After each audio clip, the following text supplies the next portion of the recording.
بسم الله ما شاء الله، اللهم زد وبارك يا رب لي وللجميع.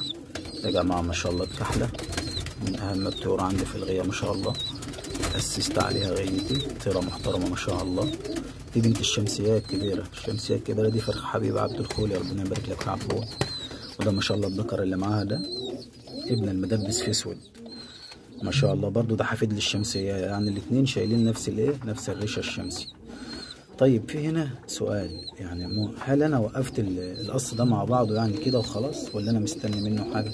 لا فعلا انا وقفته لسببين، مستني منه حاجتين. اول حاجه ان الذكر ده دمه على قده مش قوي بالنسبه لامه، كانت على قدها، انما الكحله دي ما شاء الله اللهم صل على النبي طيره محترمه، فانا حطيتها عشان تحسن الفرخ والزغلول اللي يبقى زغلول محترم. تاني سبب اللي انا بحب تقليب الذكر ده اللي هو كتف وكتف، فقلت هم شايلين الريشه الشمسي، ممكن ربنا يكرم بحته زرقاء بحته شمسي كتف وكتف، فتبقى حته جميله وهتبقى لعبه محترم وتقليب محترم.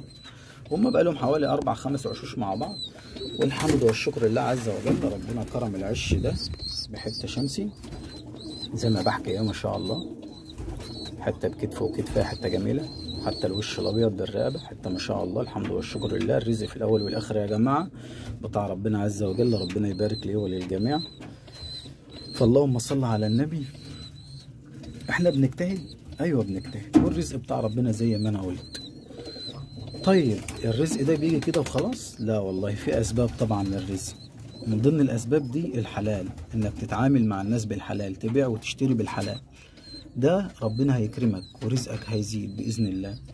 وأنا لما عملت السلاكة دي وجبت الحمامة الأرض دي، أول باب فكرت فيه في غيتي باب حب الناس، إن أنا لما أدي حاجة لحد مش خلاص بقى يعني هو اشتراها وخلاص وخلصت، لأ، يبقى في بينا حب ويبقى في بينا كلام تاني، ونفضل على اتصال دايما مع بعض. فربنا يبارك لي وللجميع، وربنا يبارك لكل واحد بيتعامل بحب الناس وعايشها بالحلال.